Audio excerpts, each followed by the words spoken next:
If there's an Naruto game that's getting shut down, it's probably this. How's it going, folks? We're checking out a bit of a Watching Gloku? story-driven action. To my knowledge,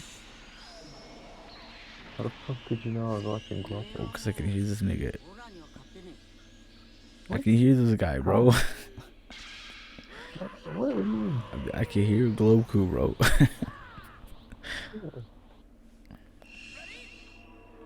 I have earphones on.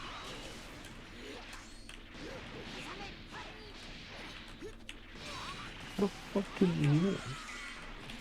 this whole game is being developed by a single. Okay, what is Roger about that?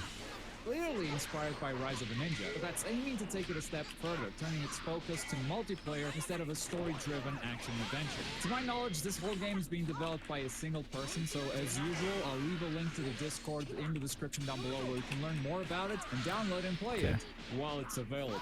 I don't know how long this is gonna last. What is he talking about? He said he's not gonna know how long this is gonna last, bro. What the fuck, bro? How the fuck is this? I guess I just know. Some of you may know that I have been out this past weekend, so unfortunately I wasn't able to try out the closed beta for Dragon Ball The Breaker. I had a wonderful time though, thank you for asking. I wouldn't trade it for the world, but obviously every time I take some time off, something big happens in the world of anime game. It's just the way it is. Nothing happens for the entire year and Like, 4-0 South? Like, that couldn't stay in the fucking larva? just when I decide to take a weekend off. Closed beta. Now, just like you guys, I've been very curious about Dragon Ball The Breakers. Is it actually a dumpster fire like it appears to be? Or is there something to it, something to this concept that it's actually appealing? Is the game actually fun? Well, while I wasn't able to play the game myself, I did watch a lot of people play it and gathered some opinions here and there. And I figured, why not gather all of that and, you know, present to you the results? This is the vibe that I'm getting. This is how people are feeling about Dragon Ball The Breakers. And the main reaction is, it's actually better than expected. Now, granted, our expectations were pretty low to begin with, so better than expected doesn't necessarily mean good. It just means, hey, I'm good. maybe there's something. First of all, thank you, Trader, for all the gameplay footage that you guys are watching on the background. I'll leave a link to his channel in case you want to check out some of his work. But let's start by talking about the graphics. The graphics actually don't look as bad in-game as they did when they presented the trailer. And the trailers can, and it looks exactly like it does in-game, so what's the deal there? And I really think it was because in the trailers they present you with a CG, and then they cut to gameplay, and those two put side by side does not favor the gameplay at all. But when you jump into gameplay, you don't have any of that, so like you feel better. I think that's what's happening for people not to feel as bad about the graphics. That said, it's not some cutting-edge technology. You know, it looks the way it looks, but at least it is practical. I guess that's the HUD is busy as hell. That first impression is still true, and that kind of makes the game hard to understand and hard to jump into. A lot of people had trouble adjusting to the game because there's so much on screen. And funny enough, the main problem people had was figuring out what they needed to do. As the Raider, it's pretty easy.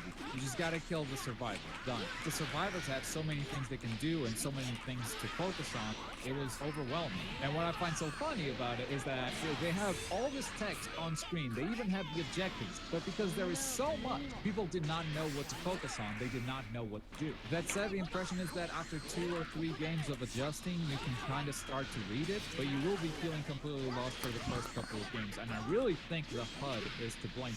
There's definitely a better solution out there, a more elegant design, something more streamlined that helps the player focus on what they need to do. The whole tutorial thing with reading different pages, that also needs revamping according to player feedback, because it's way too convoluted and they dump a bunch of information. I mean, I kind of felt it when they released the overview trailer, explaining how the game works, what the survivors could do, what the Raider could do as a response, and how the whole back and forth could go game. Watching that overview trailer was confusing because there's a lot that can happen, and it doesn't feel like they're very good at conveying that message in a simple way. Because the game isn't super complicated. After you play 2 or 3 games, you figure it out. Yeah, you gotta get power. Power raises your level as a survivor so you can transform and beat up the Raider. And while you're doing that, you're finding keys to summon the time machine or in Dragon Ball to get you some other power. Like, there is a simpler way of explaining how this game works, but it feels like they were too scared of leaving any little detail out that they overwhelm you with information. That whole process needs to be a little bit streamlined to make it easier to understand, but at the same time I don't want to be too harsh because it does sound like players got used to it after playing 2 or 3. Now, I'm not going to talk about balance. A lot of people brought up some balance issues saying, hey, the Raider is way too powerful. I didn't hear the survivors were way too powerful, but I also kind of expected it. I mean, you only need one player to be good as the Raider to destroy the whole team. But as the survivors, you have 7 players, and if a couple of them suck, then it doesn't matter how good you are. But the reason why I'm not going to touch on balance is because it's a beta. It's so early. People have no idea what you're talking about. Every time there is a beta on anything, before people even understand the game, the first thing they're gonna say is, this is broken. Like straight up, no, we don't understand the game enough to call anything broken. So balance-wise, I'm not gonna talk about it, but I am gonna talk about a big issue that a lot of people have brought up during their gameplay, and that is janky control, especially during flight. Flying around seems to be really not good, and it's odd because these are the guys who made Xenoblade. Thought they'd have life without by now. I think that's for sure the biggest complaint that I've seen is this like jankiness and that sounds like a little thing, but that's really bad. If your whole thing doesn't feel good to play, then it kind of doesn't matter what systems you have in, because if it's not going to feel good, we're not going to want to play. But probably the reason why people are saying that it's not that bad or not as bad as we expected is probably the way the game works. I feel like this game has a lot more ways that it could pan out than maybe a Dead. That's not to say this game is better than Dead by Daylight. I'm just saying there's more stuff that could happen during the game. Because one of the things that you can do is actually beat up the Raider.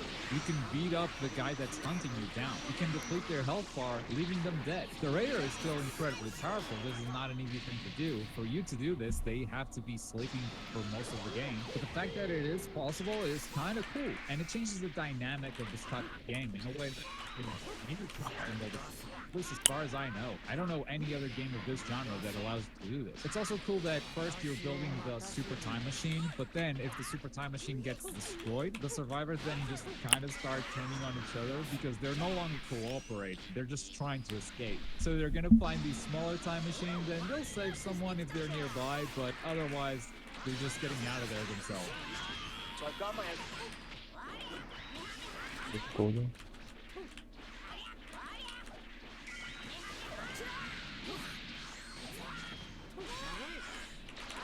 The game is seriously never knows best.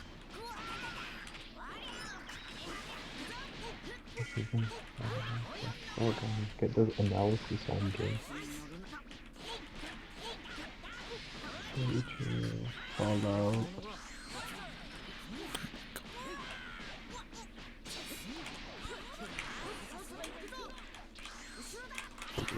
Old. Holy shit, that's a 3-episode series.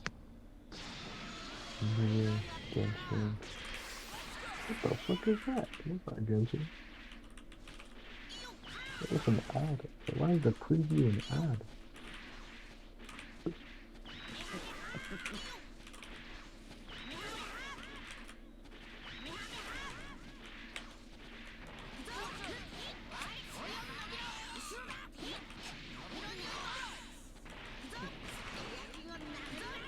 Oh my gosh.